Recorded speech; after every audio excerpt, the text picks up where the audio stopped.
a good estimation about the velocity of the stress phase in concrete. A normal and good concrete is it something around-ish 35 to 4500 meter per second. We measure the transmission times with this sensor on the top, and we will be able to measure the pipe depth. What is the length of the pipe exactly? We can measure that, or we can find the location of the integrity issue, like the voids or any cracks inside the pipe. So, the advantage of this technology, PIT's pipe preparation is relatively easy for this test, but you don't need to do a lot of effort. The process of the testing and data collection is rapid and inexpensive, and PIT can identify the major defects. So we are talking the major defects. PIT is not really good for measuring a very tiny cracks or very, very tiny voids or tiny integrity. Something like the real issue, the real voids and big size voids into the problem. PIT can be used to detect. And what is the disadvantage of this technology? The PIT test doesn't provide any information on the load-bearing capacity of the piles. Sometimes the test is very easy to do. The preparation is easy, but the interpretation of the test results need experience. But so as experience comes, your professionality for this test comes with experience. So when you do the more tests, you learn more, and you will be able to more accurately interpret the test results. PIT cannot be contacted over the pipe cap. It's really important to know, and PIT is very sensitive to soil friction, which is correspond to L to D ratio. L is the pile length and D is the pile diameter. So, and piles with highly variable cross sections or multiple discontinuities, let's say multiple discontinuities with different cold joints or anomalies, maybe it's very difficult to be evaluated with the PIT. But so it's not really recommended to use the PIT for the piles. We know about that piles, it has a lot of cold joints. It doesn't work. But so we cannot use the PIT for such piles. It doesn't give you real information about the condition of the piles. Okay, for PIT test, we have some practical consideration. So everybody can go to the job site and do the PIT test, but of course those ones are successful that consider some tips and tricks and practical considerations, so for the pipe integrity test. But so we should be we should make sure everything is fine, but so the data we have collected are fine enough, they are good, and so after that we will be able to do the interpretation of the data more accurately. If the data they are not good and accurate, and the accuracy is not really is under question, eventually our interpretation as well will be under question. So it's important to consider the proper timing. I will show you what does it mean, the proper timing, what we need to do for pile head surface preparations, what we can use as a coupling material to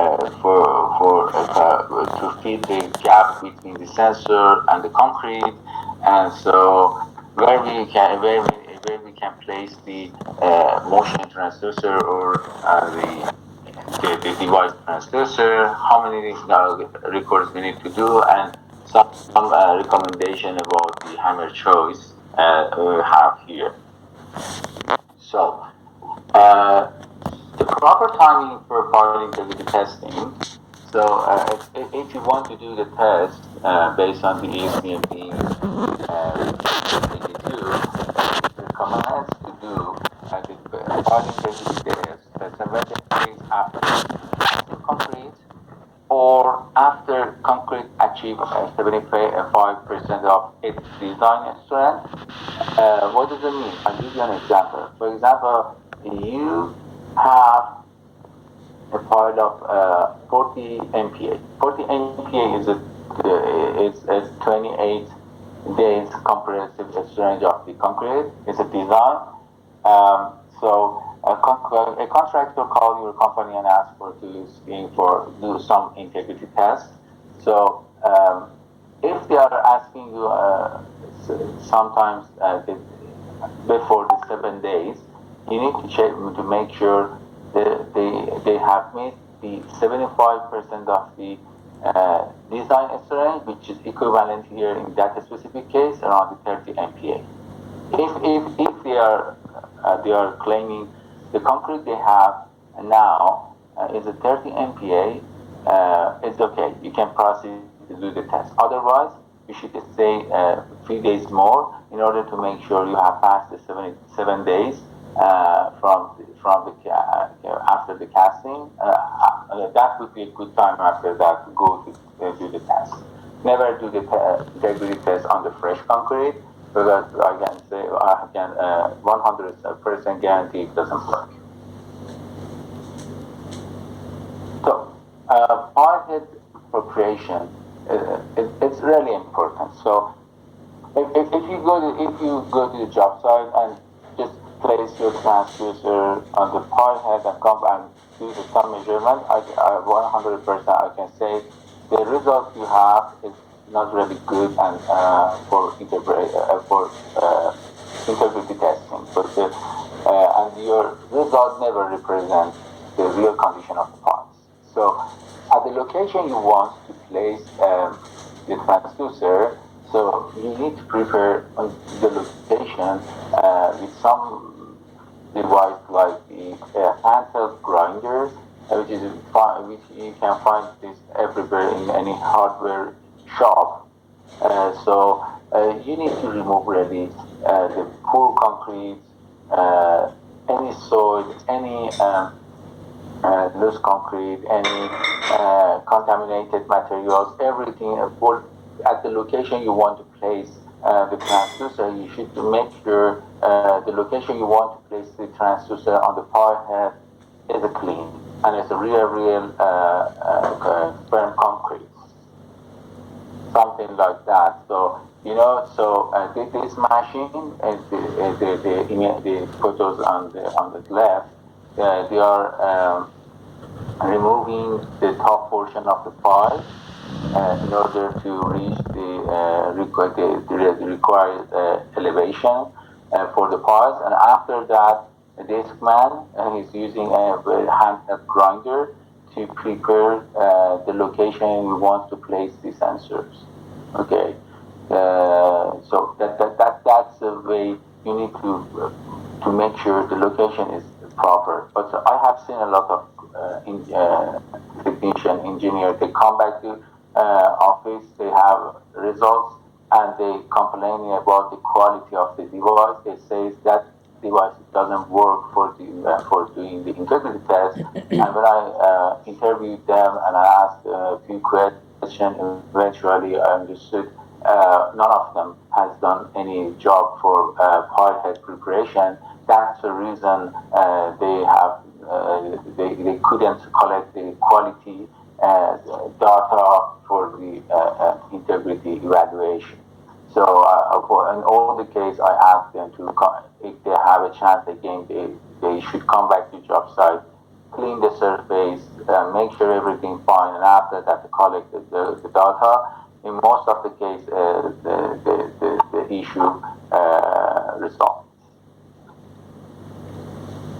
So this is you don't need to really do your grinder to clean all the part of the pile heads, just at the location you want to place the transducer. In this case, if you want to choose the 3 or 4 locations to place your transducer, just grind it a little bit in the size of this circle is enough, and do the test.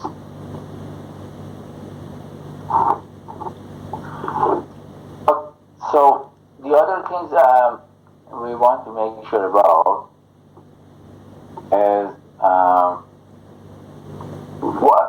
what material we can use to fill the gap as a bonding material to fill the gap between your transducer, your sensor,